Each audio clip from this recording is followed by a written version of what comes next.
Hello friends, हम लोग Khan sir के नोट से बायोलॉजी पढ़ना शुरू किए थे और पिछले क्लास में हम लोग परिसंचरण तंत्र यानी सर्कुलेटरी सिस्टम का एमसीक्यू सॉल्व किए थे। वह कंप्लीट हो गया था पूरा चैप्टर। आज हम लोग रक्त यानी ब्लड चैप्टर पढ़ेंगे। यह इसका पार्ट 1 है।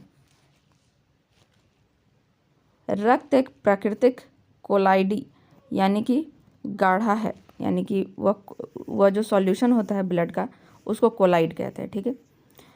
रक्त एक संयोजी उत्तक है। इसका पीएच मान 7.4 होता है, अर्थात रक्त क्षारीय होता है। ठीक है। तो रक्त क्या है? क्षारीय होता है, 7.4 पीएच होता है। संयोजी उत्तक जो कनेक्टिव टिश्यू के बारे में हम लोग मसल्स वाले चैप्टर में पढ़े थे, उत्तक वाले चैप्टर में पढ़े थे। स्वस्थ मानव में 5.5 लीटर रक्त अर्थात उसके कुल भार का 7% होता है। तो यह भी हम लोग देख चुके थे, पिछले क्लास में ये सब पढ़ चुके हैं। महिलाओं में पुरुषों की अपेक्षा आधा लीटर ब्लड कम होता है। रक्त शरीर में गैसों यानी ऑक्सीजन, पोषक पदार्थ, हार्मोन्स, अपशिष्ट पदार्थ आदि के संरचना के लिए माध्यम उपलब्ध करवाता है। ठीक है। रक्त का निर्माण कुल भ्रूण यानी बच्चा जब भ्रूण अवस्था में होता है, भ्रूण अवस्था में मीजोडर्म में होता है। ठीक है। रक्त का निर्माण कहाँ पर होता है? मीजोडर्म में होता है। तो मीजोडर्म क्या होता है? ये जर्म लेयर, जब बच्चा भ्रूण में होता है तो 3 जर्म लेयर होता है, एक्टोडर्म, मीजोडर्म और एंडोडर्म। ठीक है। यह तीनों अवस्था में बच्चा का विकास हो रहा होता है। ठीक है। तो यह जो रक्त का जो निर्माण है वह मीजोडर्म की अवस्था में होता है। ठीक है। तो इसके बारे में हम लोग पहले भी बात किए थे, लेकिन हो सकता है आप भूल गए हों, इसलिए हम आपको बता दिए। और इस बारे में थोड़ा सा पढ़ भी लेते हैं कि कब कब कौन कौन सा चीज़ विकसित होता है। ठीक है। ताकि इस तरह का अगर सवाल फिर एग्ज़ाम में आए तो आप सॉल्व कर सकें। तो यहाँ पर देखिए, पहले एक्टोडर्म। ठीक है। 3 जर्म लेयर होते हैं बच्चा जब भ्रूण अवस्था में होता है, एक्टोडर्म, मीजोडर्म और एंडोडर्म। ठीक है। तो एक्टोडर्म में क्या हो रहा है? बाहर की लेयर है। ठीक है। स्किन और रिलेटेड स्ट्रक्चर यानी एपिडर्मिस, जो भी बाहर की त्वचा होती है वह बनता है। ठीक है। बाल, nails, nervous system, brain, spinal cord, nerve, उसके बाद सेंस ऑर्गन, आँख का लेंस, इनर ईयर, ये सब बनता है। ठीक है। ग्लैंड्स यानी स्वेट ग्लैंड्स, मेमोरी ग्लैंड्स, ये सब कब बनता है? एक्टोडर्म की अवस्था में बनता है। ठीक है। तो याद रखिएगा कि एक्टोडर्म अवस्था में क्या बन रहा है? स्किन और उससे रिलेटेड स्ट्रक्चर यानी स्किन, बाल, नेल्स, ये सब, नर्वस सिस्टम, सेंस ऑर्गन और ग्लैंड्स। ठीक है। आपसे एग्जाम में इस तरह का कोई क्वेश्चन पूछ ले कि एक्टोडर्म अवस्था में क्या क्या बनता है, तो skin, nervous system, sense organ और ग्लैंड्स। ठीक है। चलिए, अब मीजोडर्म की अवस्था में क्या क्या बन रहा है? पहला है स्केलेटल सिस्टम बन रहा है, यानी हड्डी, बोन्स, कार्टिलेज, ये सब। मस्कुलर सिस्टम बन रहा है, मसल्स, स्केलेटल, कार्डियल, स्मूथ, जो भी जिस तरह का भी मसल्स बनना है सब इसी में। Circulatory system, heart, blood vessels और ब्लड। ठीक है। इसी में अभी हम लोग ब्लड पढ़ रहे थे तो क्या बताया गया कि मीजोडर्म अवस्था में रक्त बनता है, तो इसी के बारे में बात कर रहा था। उसके बाद एक्सक्रेटरी सिस्टम के बारे में, एक्सक्रेटरी सिस्टम यानी kidney, uterus, reproductive system, connective tissue. ठीक है। तो देखिए इसमें क्या क्या चीज़ बन रहा है? Skeletal system, muscular system, circulatory system, excretory system, reproductive system और कनेक्टिव टिश्यू। ठीक है। उसके बाद हम लोग देखते हैं एंडोडर्म अवस्था में क्या बन रहा है। अंदर की लेयर यानी digestive system, respiratory system, glands देखिए शुरू वाले में भी बन रहा था, लेकिन वहाँ ग्लैंड्स स्वेट ग्लैंड्स और मेमोरी ग्लैंड्स था। ठीक है। ये स्वेट ग्लैंड्स, मेमोरी ग्लैंड कहाँ पर होता है? स्किन में होता है, इसीलिए ये सब ग्लैंड बन रहा था। जो अंदर का ग्लैंड्स है वो यहाँ पर बन रहा है। थायराइड ग्लैंड, पैराथायराइड, थाइमस, ये सब ग्लैंड जो है वह एंडोडर्म की अवस्था में बन रहा है। उसके बाद यूरिनरी सिस्टम, यूरिनरी ब्लैडर और ये सब चीज़ एंडोडर्म की अवस्था में बन रहा है। तो यह आपको अवस्था एक बार याद रहना चाहिए कि एक्टोडर्म अवस्था में क्या क्या बन रहा है। बाहर की लेयर है यह, और स्किन बन रहा है और स्किन से रिलेटेड सब चीज़, nervous system, sense organ, glands. ठीक है। ग्लैंड्स में स्वेट ग्लैंड्स और मेमोरी ग्लैंड्स। उसके बाद मीजोडर्म की अवस्था में skeletal system, muscular system, circulatory system, excretory system, reproductive system और कनेक्टिव टिश्यू, ये सब बन रहे हैं, लिगामेंट, टेंडन, ये सब। ठीक है। एंडोडर्म की अवस्था में डाइजेस्टिव सिस्टम, रेस्पिरेटरी, ग्लैंड्स और यूरिनरी सिस्टम। ग्लैंड्स में कौन कौन सा, थायराइड, पैराथायराइड, थाइमस और बाकी सब, ठीक है।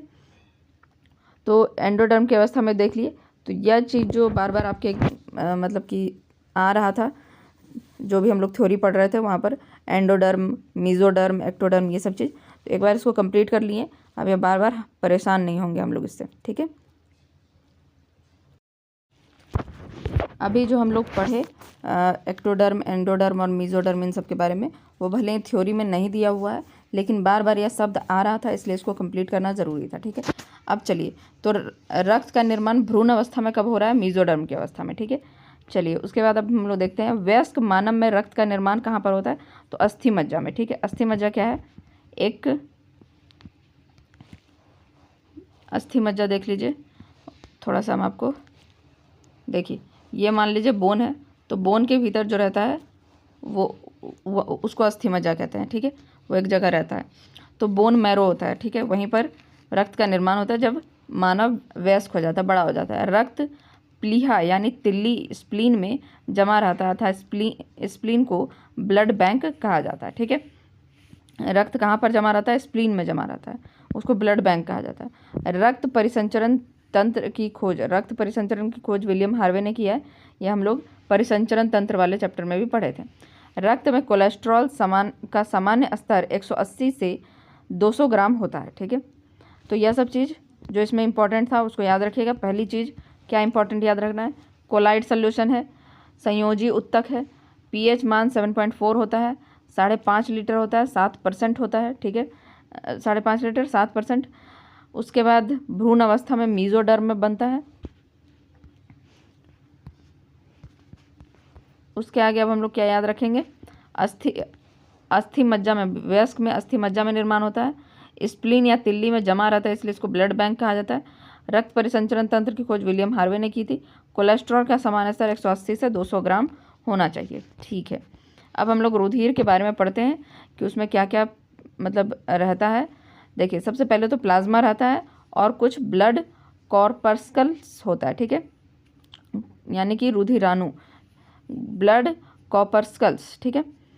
तो प्लाज्मा क्या है, 55 से 60% तो प्लाज्मा होता है और 40 से 45% क्या होता है, ब्लड कॉर्पस्कल्स, ठीक है।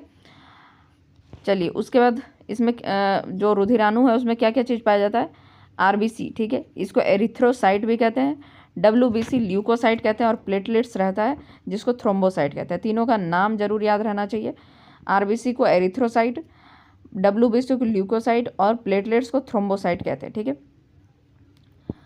तो उसके बाद इसमें इसके अलावा बहुत कुछ होता है। देखिए प्लाज्मा में क्या क्या चीज़ दिया गया है, प्लाज्मा में क्या क्या चीज़, फाइब्रोनिजन, प्रोथ्रोम्बिन और एंटीबॉडी, ये सब चीज़ पाया जाता है प्लाज्मा में, ठीक है। यहाँ ब्लड का फोटो भी बनाया गया है। इसमें देखिए कुछ रेड ब्लड सेल्स है, जो गोल गोल आपको दिख रहा है वो रेड ब्लड सेल्स है। उसके बाद ये ब्लड वेसल्स है, वाइट ब्लड सेल्स ये है, ठीक है, ये रेड ब्लड सेल्स है, ये प्लेटलेट्स है, सबका नाम दिया गया। और ये जो पानी पानी टाइप का आपको दिख रहा है वो प्लाज्मा है, ठीक है। आगे देखते हैं, रक्त प्लाज्मा के बारे में हम लोग पढ़ते हैं पहले, फिर कॉर्पस्कल्स के बारे में पढ़ेंगे। ये रक्त प्लाज्मा, यह रक्त का एक महत्वपूर्ण भाग है। रक्त का लगभग 60% भाग जो होता है वह प्लाज्मा होता है। इसका 90% भाग जल होता है और 10% भाग में प्रोटीन और कार्बोहाइड्रेट होता है।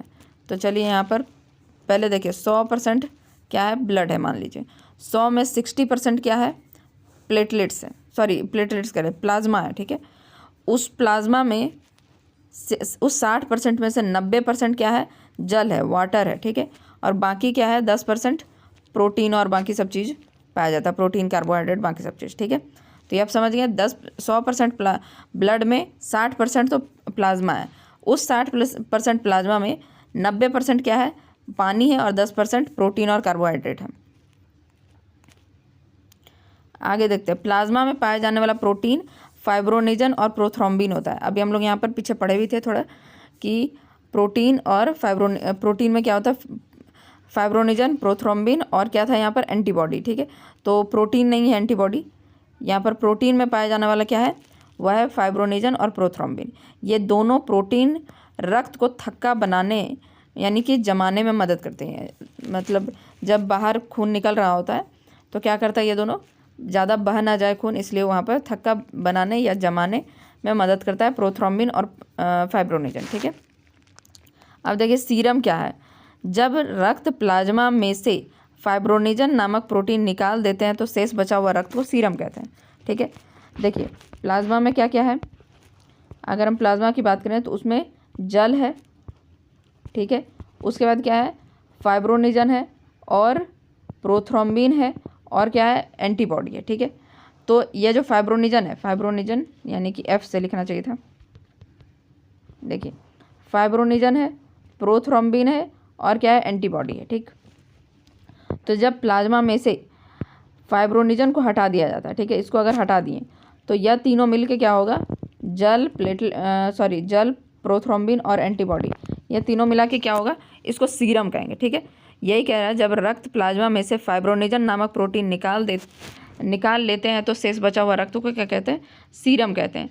सीरम हल्के पीले रंग का होता है। बीमारियों की जांच सीरम से की जाती है। ठीक है, तो सीरम के बारे में क्यों पढ़ रहे हैं, क्योंकि बीमारियों के जांच के लिए सीरम टेस्ट किया जाता है। तो आपको पता होना चाहिए कि सीरम है क्या। सीरम क्या है, जो रक्त में जो प्लाज्मा है उसमें से फाइब्रोनेजन नामक प्रोटीन निकाल दिया गया है, उसी को सीरम कहते हैं। रुधिराणु कॉर्पस्कल्स, ठीक है, यह रक्त का कणिकीय भाग होता है, यानी जिसमें कण होता है। इसमें तो प्लाज्मा था यानी लिक्विड पार्ट था, कण वाले भाग को कॉर्पस्कल्स यानी रुधिराणु कहते हैं। इसे 3 भागों में बांट सकते हैं। ठीक है, ये 3 भागों में है, red blood cell, white blood cell और प्लेटलेट्स। ठीक है, तो अभी हम लोग यहाँ पर क्या पढ़ें, रक्त प्लाज्मा में क्या है, 60% प्लाज्मा है रक्त में और 60% में से 90% भाग जो है जल का है, बाकी 10% में प्रोटीन है, प्रोटीन और कार्बोहाइड्रेट है। तो प्रोटीन कौन सा है, फाइब्रोनेजन और प्रोथ्रोम्बिन। ठीक है, रक्त का थक्का बनाने में काम करता है। फाइब्रोनेजन नामक प्रोटीन को अगर निकाल दिया जाए प्लाज्मा में से तो वह सीरम बन जाता है। ठीक है, वो हल्के पीले रंग का होता है। बीमारियों की जांच में सीरम टेस्ट किया जाता है। ठीक है, सीरम की जांच की जाती है। अब रुधिराणु क्या है, जो रक्त का कणिका भाग होता है। ठीक है, जो कण वाला भाग होता है। देखिए रेड ब्लड सेल्स, ठीक है, या कॉर्पस्कल्स जो भी बोलना चाहे, लाल रक्त कणिका। रुधिराणुओं का 99% भाग आरबीसी होता है। ठीक है, रुधिराणु का, जैसे कि हम लोग क्या देखे थे, 100% ब्लड था। ठीक है, 100% में 60% क्या हो गया, प्लाज्मा हो गया। ठीक है, उसके बाद बाकी सब क्या हुआ, कॉर्पस्कल्स हुआ। ठीक है, तो उसमें कॉर्पस्कल्स में कितना हो गया, 40% हुआ। उस 40% में से ये 3 चीज़ था यहाँ पर, क्या क्या चीज़ था, आरबीसी, डब्ल्यूबीसी और उसके बाद प्लेटलेट्स, यही तो था। तो आरबीसी 99% है। ठीक है, इसी 40% में से 99% क्या है, आरबीसी है।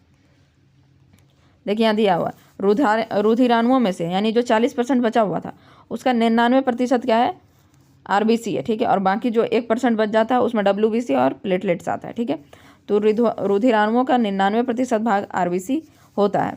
आरबीसी की कुल संख्या 5 मिलियन यानी 50 लाख होती है। ठीक है, आरबीसी में केंद्रक तथा लाइसोसोम नहीं पाया जाता है।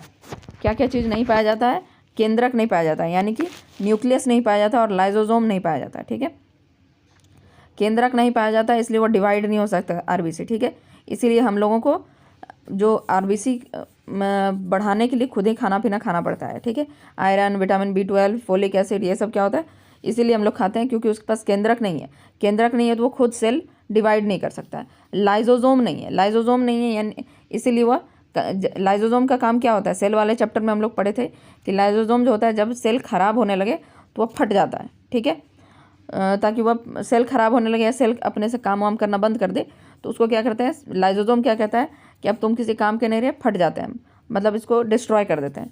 तो लाइसोसोम सेल को डिस्ट्रॉय करने वाला चीज़ होता है, तो वह डिस्ट्रॉय कर देता है, खुद ही फट जाता है। ठीक है, उसमें एंजाइम रहता है, उससे आरबीसी खत्म हो जाता है। लेकिन आरबीसी में लाइसोसोम पाया ही नहीं जाता है। ठीक है, तो केंद्रक नहीं पाया जाता है जिसके कारण वह डिवाइड नहीं कर पाता है खुद को, और लाइसोसोम नहीं पाया जाता है जिससे वह ब्लड के अंदर ही वह फट ना जाए। ठीक है, वह कहाँ जाता है, वह जाता है स्प्लीन में। ठीक है, स्प्लीन में जाता है, वहाँ पर क्या बोलते हैं, स्टोर होता है। जब भी वो खराब हो जाता है, वह डेड पार्ट होने लगता है तो स्प्लीन के पास चला जाता है। ठीक है, आरबीसी को एरिथ्रोसाइट भी कहते हैं।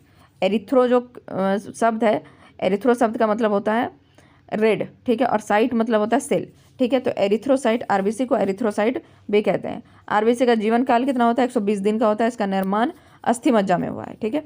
निर्माण कहाँ होता है? अस्थि मज्जा में होता है। भ्रूण अवस्था में इसका निर्माण कहाँ होता है? लिवर में एवं प्लीहा यानी स्प्लीन में होता है, ठीक है। भ्रूण अवस्था में इसका निर्माण कहाँ होता है? लिवर में या स्प्लीन में, ठीक है, ठीक है। उसके बाद देखिए, खराब हुई आरबीसी स्प्लीन यानी स्प्लीन तथा यकृत में जाकर नष्ट हो जाती है, ठीक है।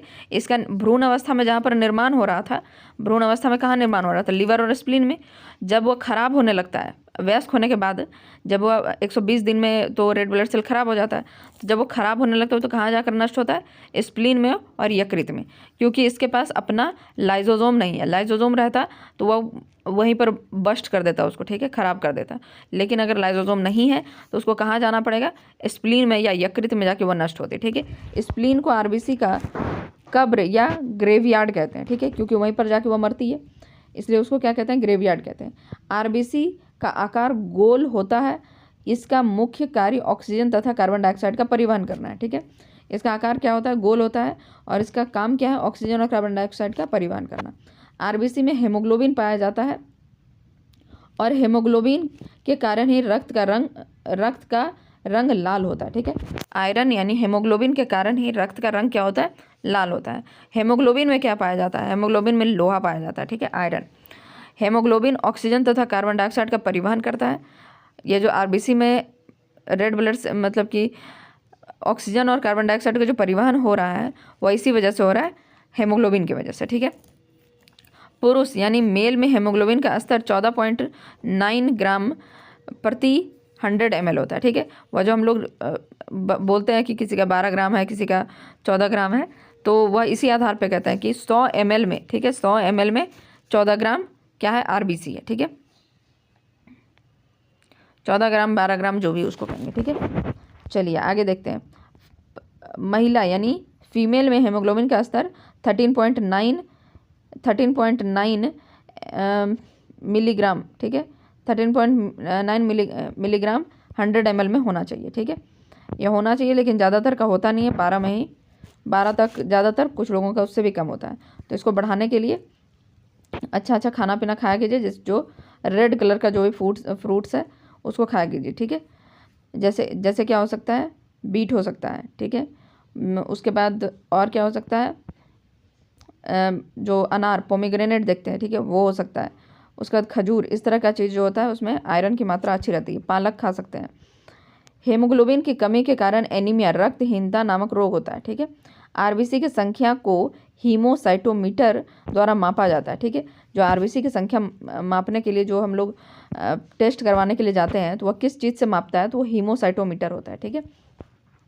देखिए आरबीसी इस तरीके का दिखता है, ठीक है। अब हम लोग डब्ल्यूबीसी के बारे में पढ़ते हैं। डब्ल्यूबीसी, ठीक है, वाइट ब्लड सेल्स, यह रक्त कोशिकाओं में सबसे बड़ी होती है, ठीक है। यह रक्त कोशिकाओं में सबसे बड़ी होती है, यानी उसका कोशिका बहुत बड़ा होता है। इसकी संख्या कितनी होती है? 8000 से लेकर 10,000 के बीच। और आरबीसी कितना था? 50 लाख, ठीक है। देखे थे कि नहीं यहाँ पे? चलिए एक बार दिखाते हैं। 5 मिलियन 50 लाख, देखिए ये 50 लाख, ठीक है। लेकिन वाइट ब्लड सेल्स कितना है? वाइट ब्लड सेल्स 8000 से 10,000 के बीच होता है, ठीक है।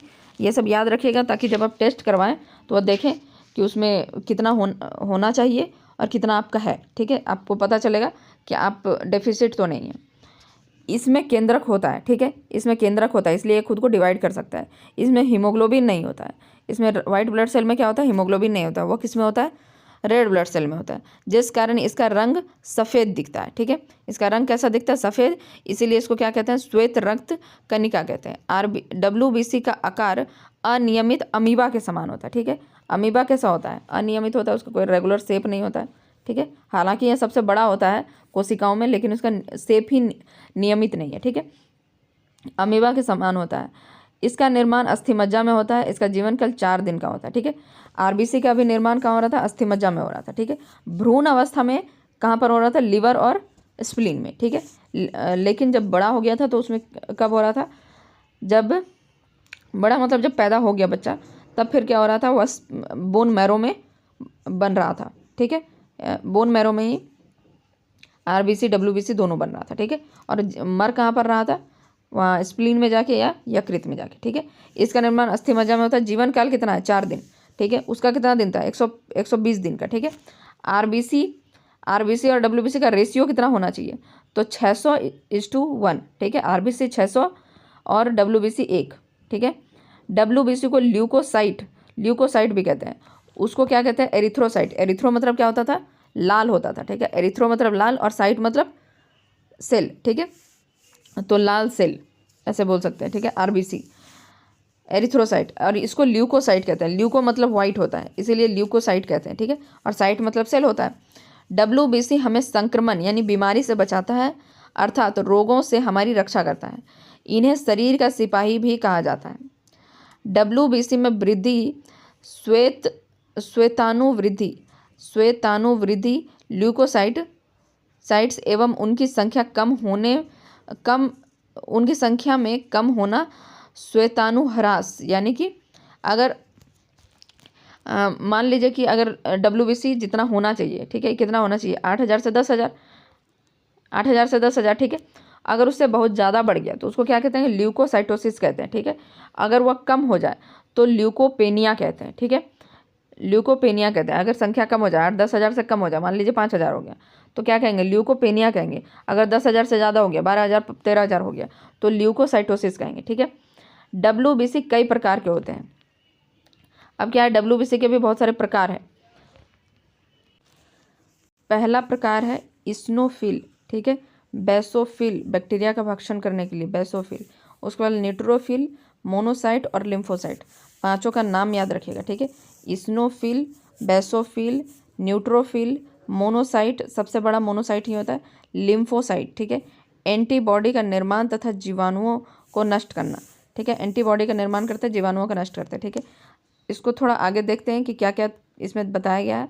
अगर इसको ठीक से नहीं बताया गया होगा तो हम लोग, चलिए, न्यूट्रोफिल कनिका रोगाणुओं तथा जीवाणुओं का भक्षण करती है एवं घाव को भरने में सहायता करती है, ठीक है। मोनोसाइट आकार में सबसे बड़े होते हैं, इसे जीवाणुभक्षी कोशिका भी कहते हैं, जिसमें वृत्ताकार केंद्रक पाया जाता है। लिम्फोसाइट प्रतिरक्षा का निर्माण करते हैं, जो हमारे शरीर में प्रतिरक्षक कहलाते हैं। लिम्फोसाइट में टी सेल और बी सेल पाए जाते हैं। बीमारियों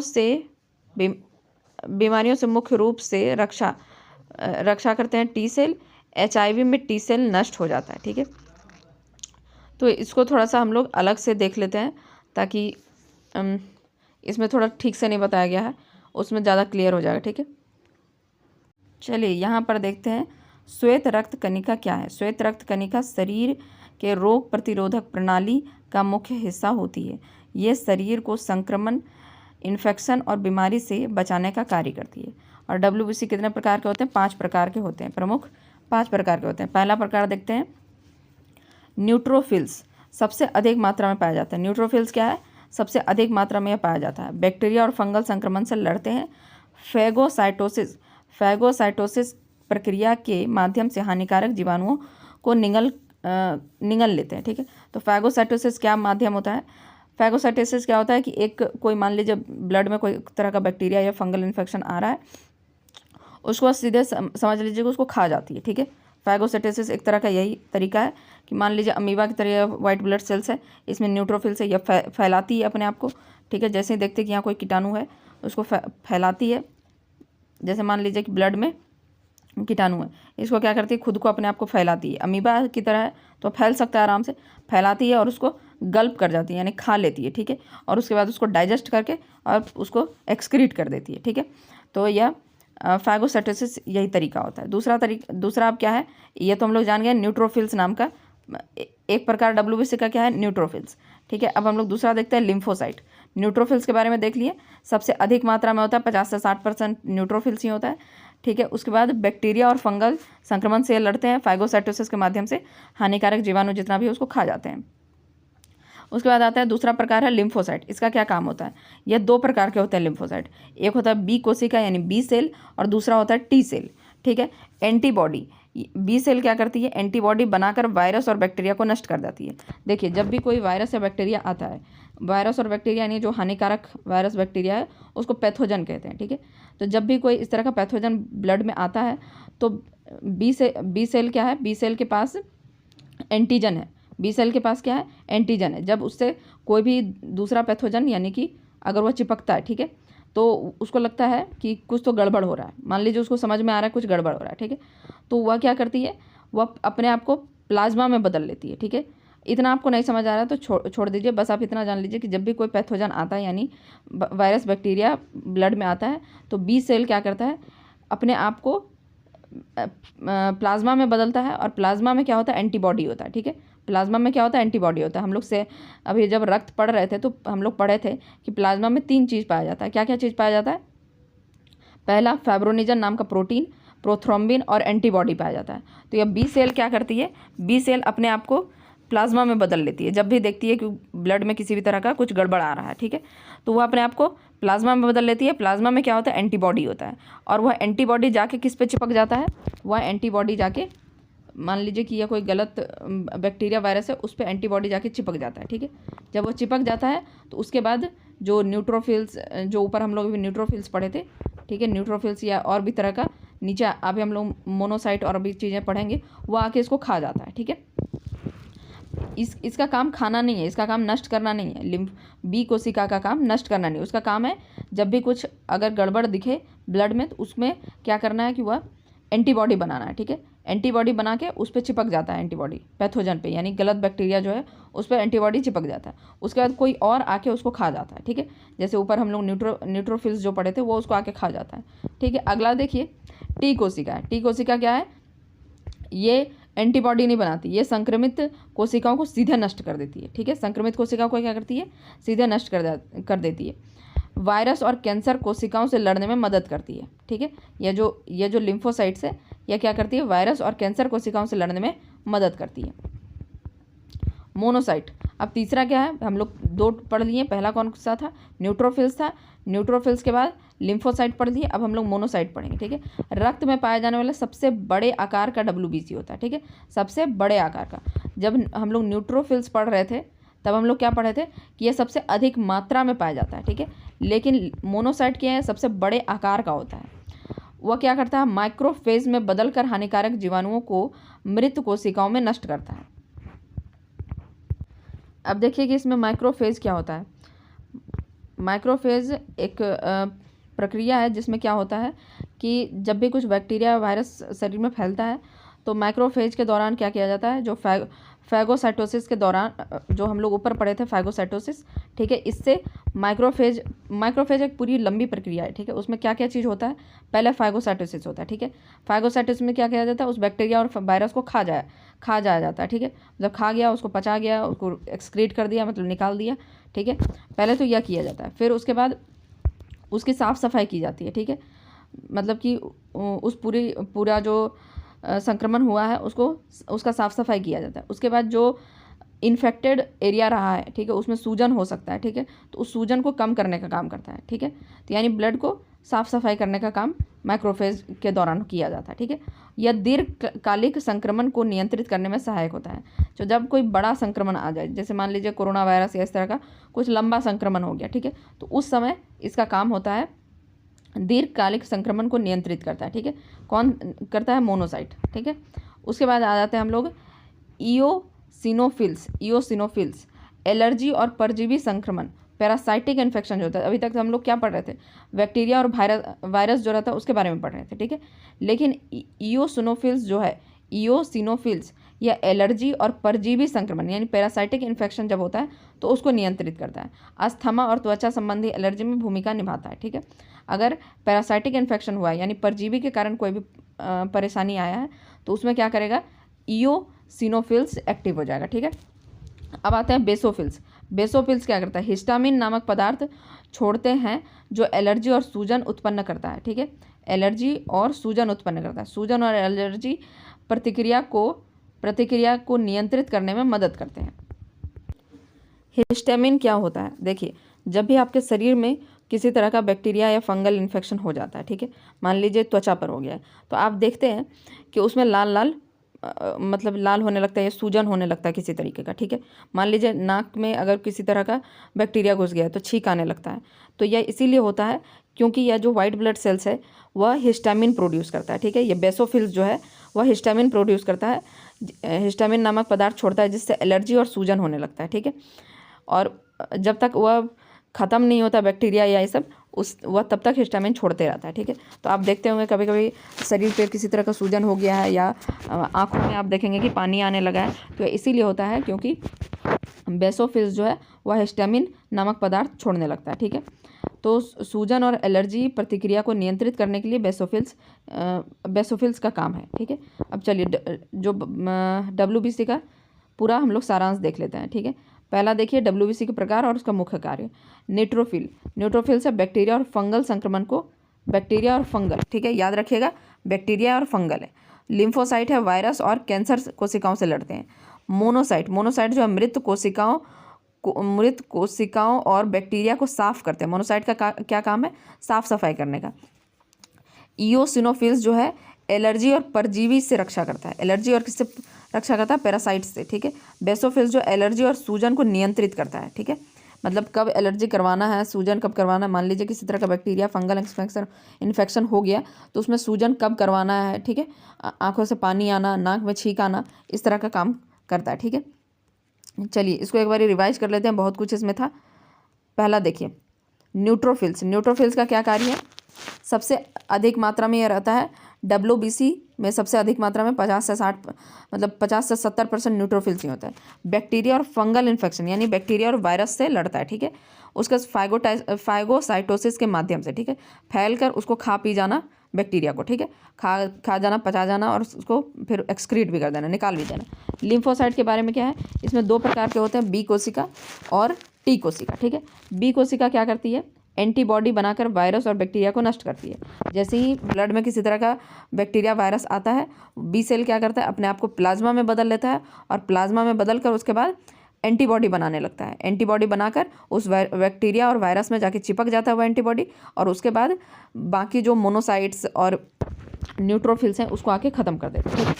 उसके बाद हम लोग देखते हैं टी सेल क्या करती है? संक्रमित कोशिकाओं को सीधे नष्ट कर देती है। जो भी संक्रमित कोशिका है, कोशिका को ही नष्ट कर देती है। मान लीजिए कोई कोशिका है, या इस पे आके बैक्टीरिया वायरस मान लीजिए या इसको क्षतिग्रस्त किया, ठीक है, इसको पूरा ख़त्म कर देती है, ठीक है। एंटीबॉडी बनाने का और ये सब कुछ नहीं, सीधा ख़त्म कर देती है। वायरस और कैंसर कोशिकाओं से लड़ने में मदद करती है कौन? तो यही लिम्फोसाइट, ठीक है, वायरस और कैंसर कोशिका। मोनोसाइट क्या है? सबसे बड़े आकार का होता है, इसका आकार बहुत बड़ा होता है। यह शरीर में जाकर माइक्रोफेज में बदल जाते हैं जो बैक्टीरिया और वायरस और मृत कोशिकाओं को नष्ट करते हैं। इसका काम क्या है कि बैक्टीरिया वायरस जितना भी शरीर में पड़ा हुआ है उसको जाके साफ सफाई कर देना, ठीक है। उसको या तो खा पी के साफ सफाई करना है या जो भी करना है उसको साफ सफाई करने का काम रहता है, ठीक है। जितना भी दीर्घकालिक संक्रमण होता है, जो बड़ा संक्रमण हम लोगों को होता है, उसमें इसका काम है नियंत्रित करना, ठीक है। इओसिनोफिल्स इसमें क्या होता है? एलर्जी और परजीवी संक्रमण को नियंत्रित करता है, ठीक है। क्या करता है? यह सूजन, इसमें जितना भी एलर्जी और परजीवी संक्रमण होता है उसमें इसको नियंत्रित करने का काम किसका रहता है? इसिनोफिल्स। परजीवी संक्रमण जरूर याद रखिएगा, ठीक है। अस्थमा और त्वचा संबंधी एलर्जी में महत्वपूर्ण भूमिका निभाता है। बेसोफिल्स में हम लोग जानते थे कि जब भी शरीर में किसी प्रकार का संक्रमण होगा वह हिस्टामिन प्रोड्यूस करेगा। क्या करेगा? हिस्टामिन नामक पदार्थ छोड़ते हैं जिससे आंखों से आंसू आना, नाक से छींक आना, ठीक है, और जितना भी शरीर में लाल सूजन होना या लाल हो जाना, या हिस्टामिन प्रोड्यूस करने के कारण होता है, जो कौन करता है? बेसोफिल्स करता है, ठीक है। सूजन और एलर्जी प्रतिक्रिया को नियंत्रित करता है, ठीक है। तो ये हम लोग पढ़ लिए। अब हम लोग अपना जो खान सर का नोट्स है उस पर आते हैं, ठीक है। देखिए तो उसमें हम लोग सारे चीज़ के बारे में पढ़ चुके थे। यहाँ पर हम लोग देखते हैं न्यूट्रोफिल्स कणिका रोगाणु तथा जीवाणु का भक्षण करते हैं और घाव भरने में सहायता करती है, ठीक है। मोनोसाइट हम लोग पढ़े थे, सबसे बड़े आकार का मोनोसाइट होता है, ठीक है।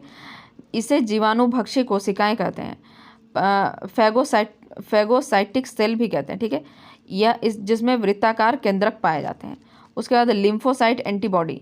लिम्फोसाइट क्या करता है? एंटीबॉडी का निर्माण करता है जो हमारे शरीर में प्रतिरक्षा का काम करता है। कौन एंटीबॉडी बनाता था? बी सेल जो होता था वह एंटीबॉडी बनाता था, ठीक है। और टी सेल क्या करता था? वो सीधे जो संक्रमित सेल रहता था उसको नष्ट कर देता था। लिम्फोसाइट में टी सेल और बी सेल पाई जाती है। बीमारियों से मुख्य रूप से रक्षा टी सेल करता है। बीमारियों से मुख्य रूप से रक्षा कौन करता है? टी सेल करता है, ठीक है। टी सेल क्या काम करता है? वह सीधे सेल जो संक्रमित सेल है उसको नष्ट कर देता है। एचआईवी में क्या होता है? टी सेल ही नष्ट हो जाता है। इसीलिए एचआईवी का मतलब मुख्य काम रोग से प्रतिरक्षा करने का काम किसका है? टी सेल का है। और एचआईवी में टी सेल ही नष्ट हो जाता है। तो जब टी सेल ही नष्ट हो जाएगा तो उसमें बहुत तरह का बीमारी आएगा और हम लोग उस बीमारी से लड़ नहीं पाएंगे, ठीक है। तो यह आपको समझ में आ गया न्यूट्रोफिल्स के बारे में। रोगाणु तथा जीवाणुओं का भक्षण करता है, घाव भरने में सहायता करता है। मोनोसाइट जो आकार में बहुत बड़ा होता है, यह इसे जीवाणु भक्षी कहते हैं, जीवाणु को खा जाता है, ठीक है। फाइगोसाइटिक सेल में मतलब इसको कहा जाता है, ठीक है। मोनोसाइट को क्या कहा जाता है? इसे जीवाणु भक्षी कोशिकाएं या फाइगोसाइटोसिक सेल कहते हैं। फाइगोसाइटोसिस जहाँ पर भी रहेगा यानी कि उसको जो भी खराब सेल है या खराब चीज़ें हैं बॉडी में, बैक्टीरिया वायरस, उसको खा जाता है, ठीक है। यानी कि अगर सेल में गड़बड़ी आ गया है तो वह क्या करेगा? उस सेल को खत्म कर देगा, खा जाएगा, ठीक है। जिसमें वृत्ताकार केंद्रक भी पाया जाता है। लिम्फोसाइट्स एंटीबॉडी का निर्माण करता है, ठीक है। क्या करता है? लिम्फोसाइट एंटीबॉडी का निर्माण करता है। बी सेल जो रहता है वो एंटीबॉडी का निर्माण करता है। टी सेल जो रहता है मुख्य रूप से प्रतिरक्षा प्रणाली मतलब मुख्य रूप से प्रतिरक्षा करने का काम टी सेल का होता है। एचआईवी में टी सेल नष्ट हो जाता है, ठीक है। तो ये चैप्टर हम लोग पढ़ चुके हैं। मतलब अभी पार्ट 1 ही पढ़े हैं, ठीक है। इसके आगे का हम लोग नेक्स्ट चैप्टर में पढ़ेंगे, ठीक है। आगे देखिए प्लेटलेट्स और थ्रोम्बोसाइट, ये सब चीज़ के बारे में, फंगल इन्फेक्शन, इन सब के बारे में, सॉरी फंगल इन्फेक्शन नहीं बल्कि ये ब्लड का फंक्शन के बारे में आगे दिया हुआ है, लसिका के बारे में दिया हुआ है, हम लोग आगे देखेंगे। पहले इसको रिवाइज कर लेते हैं, ठीक है। चलिए, रक्त एक प्राकृतिक कोलाइड यानी गाढ़ा चीज़ है, ठीक है। उसका पीएच मान कितना है? 7.4 है। 5.5 लीटर रक्त पाया जाता है। कुल भार होता है 7%। महिलाओं में आधा लीटर कम ब्लड होता है पुरुषों की अपेक्षा। उसके बाद रक्त का निर्माण जो है भ्रूण अवस्था में मेसोडर्म में होता है, मेसोडर्म में होता है। उसके बाद वयस्क में रक्त का निर्माण अस्थिमज्जा में होता है और स्प्लीन तथा प्लीहा या स्प्लीन में जमा रहता है, ठीक है। यह ब्लड बैंक की तरह काम करता है। उसके बाद रक्त परिसंचरण तंत्र की खोज विलियम हार्वे ने की थी। रक्त में कोलेस्ट्रॉल का सामान्य स्तर क्या होता है? 180 से 200 ग्राम होता है, ठीक है। रुधिर में अब देखिए ब्लड में क्या क्या चीज़ पाया जाता है? प्लाज्मा 55 से 60% जो होता है प्लाज्मा होता है। और ब्लड कॉर्पस्कल्स कितना होता है? रुधिराणु 40 से 45% होता है, ठीक है। प्लाज्मा में क्या क्या चीज़ पाया जाता है? फाइब्रोनेजन, प्रोथ्रोम्बिन और एंटीबॉडी, ठीक है। ब्लड कॉर्पस्कल्स यानी रुधिराणु में क्या क्या चीज़ पाया जाता है? आरबीसी, एरिथ्रोसाइट, डब्ल्यूबीसी, प्लेटलेट्स, ठीक है। चलिए अब आरबीसी के बारे में पढ़ते हैं। आरबीसी एक महत्वपूर्ण भाग है, यह रक्त का एक महत्वपूर्ण भाग है। आरबीसी नहीं, इसमें अभी प्लाज्मा के बारे में पढ़ रहे हैं। यह महत्वपूर्ण भाग है। ये 60% लगभग होता है। रक्त का 60% प्लाज्मा होता है और उस 60% में से 90% भाग जो होता है जल होता है, 10% प्रोटीन होता है, प्रोटीन और कार्बोहाइड्रेट। कौन सा प्रोटीन होता है? फाइब्रोनिजन और प्रोथ्रोम्बिन, ठीक है। यह दोनों क्या करता है? रक्त का थक्का बनाने में मदद करता है। सीरम क्या होता है? जब प्लाज्मा में से फाइब्रोनिजन नामक प्रोटीन को निकाल दिया जाता है तो वह क्या बच जाता है? सीरम बच जाता है, ठीक है। सीरम हल्के पीले रंग का होता है। बीमारियों की जांच में सीरम टेस्ट किया जाता है। उसके बाद आते हैं आरबीसी, ठीक है। आरबीसी क्या है? 99% यानी कि जो रुधिराणु है, कॉर्पस्कल्स है, ठीक है, उसका 99% भाग जो है आरबीसी है, ठीक है। आरबीसी की संख्या कितनी होती है? 5 मिलियन या 50 लाख, ठीक है। इसके पास केंद्रक नहीं होता है यानी न्यूक्लियस नहीं होता है और लाइजोसोम नहीं होता है। एरिथ्रोसाइट भी इसको कहा जाता है। 120 दिन इसका जीवन काल होता है। इसका निर्माण कहाँ होता है? अस्थिमज्जा में होता है। जब भ्रूण अवस्था में रहते हैं तब कहाँ होता है? भ्रूण अवस्था में लिवर और स्प्लीन में होता है, ठीक है। और जब बड़े हो जाते हैं तो लिवर और स्प्लीन में यह जाके ख़त्म हो जाता है, ठीक है। मतलब स्प्लीन को ग्रेवयार्ड कहा जाता है, ठीक है। खराब हुई स्प्लीन क्या होती है? यकृत में और स्प्लीन में जाके नष्ट हो जाती है। स्प्लीन को क्या कहा जाता है? आरबीसी का कब्र गृह या ग्रेवयार्ड कहा जाता है, ठीक है। आरबीसी का आकार गोल होता है। इसका मुख्य कार्य ऑक्सीजन तथा कार्बन डाइऑक्साइड का परिवहन करना है। इसमें हेमोग्लोबिन पाया जाता है जिससे इसका रक्त मतलब रंग जो होता है लाल होता है, ठीक है। हेमोग्लोबिन में आयरन पाया जाता है। हेमोग्लोबिन ऑक्सीजन तथा कार्बन डाइऑक्साइड का परिवहन करता है। पुरुष, ठीक है, पुरुष में हेमोग्लोबिन जो है 14.9 9 ग्राम जो होता है 100 ml में 14.9 ग्राम कितना होना, मतलब कि आयरन होना चाहिए, सॉरी हेमोग्लोबिन होना चाहिए, ठीक है। लेकिन महिलाओं में कितना होना चाहिए 13.9, ठीक है, 13.9 मिलीग्राम, ठीक है। हेमोग्लोबिन के कारण कमी के कारण क्या होता है, एनीमिया होता है, ठीक है। और अगर आरबीसी की संख्या को किससे मापा जाता है, हीमोसाइटोमीटर से मापा जाता है, ठीक है। अब चलिए डब्ल्यूबीसी के बारे में देखते हैं। यह रक्त कोशिकाओं में सबसे बड़ी होती है, 8,000 से 10,000 के बीच इसका मतलब संख्या होता है। इसमें हेमोग्लोबिन नहीं होता, इसमें केंद्रक पाया जाता है, ठीक है, जिससे यह सफ़ेद रंग का होता है। हेमोग्लोबिन नहीं होने के कारण यह सफ़ेद रंग का होता है, ठीक है। हेमोग्लोबिन अगर यह होता इसमें भी तो यह लाल रंग का पाया जाता। डब्ल्यूबीसी का आकार जो अनियमित यानी अमीबा के आकार का होता है। इसका निर्माण अस्थि मज्जा में होता है। इसका जीवन काल कितना होता है, 4 दिन का होता है। डब्ल्यूबीसी और आरबीसी का मतलब आरबीसी और डब्ल्यूबीसी का क्या होना चाहिए, रेशियो कितना होना चाहिए, तो 600:1 होना चाहिए, ठीक है। डब्ल्यूबीसी को ल्यूकोसाइट भी कहते हैं। डब्ल्यूबीसी हमें संक्रमण से बचाता है, अर्थात रोगों से हमारी रक्षा करता है। इन्हें शरीर का सिपाही भी कहा जाता है, ठीक है।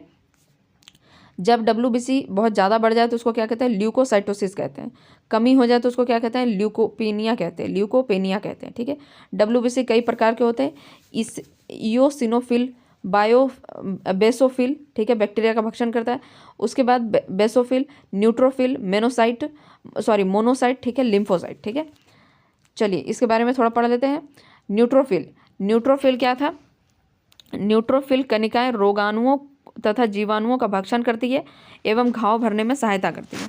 मोनोसाइट आकार में सबसे बड़ा होता है, जिसे जीवाणुभक्षी कोशिकाएं भी कहते हैं, ठीक है। जीवाणुभक्षी कोशिकाएं या फाइगोसाइटोसिस सेल कहते हैं, फाइगोसाइटिक सेल कहते हैं, ठीक है, जो सेल को खा जाए, ठीक है, जिसमें वृत्ताकार केंद्रक भी पाए जाते हैं। लिम्फोसाइट एंटीबॉडी का निर्माण करते हैं, जो हमारे शरीर में प्रतिरक्षक कहलाती है, ठीक है। लिम्फोसाइट में होता है टी सेल और बी सेल, जिसमें से बी सेल जो है एंटीबॉडी बनाता है और टी सेल डायरेक्ट नष्ट कर देता है जो भी सेल खराब रहता है। बीमारियों से मुख्य रूप से लड़ने का जो प्रतिरक्षा करने का किसमें प्रतिरक्षा कौन करता है, टी सेल करता है, ठीक है। एचआईवी में टी सेल नष्ट हो जाता है, इसलिए हम लोगों को बहुत सारा बीमारी हो जाता है, ठीक है। तो आगे हम लोग नेक्स्ट पार्ट में देखेंगे। ये पार्ट यहाँ पर कंप्लीट करते हैं हम लोग, ठीक है। Thank you.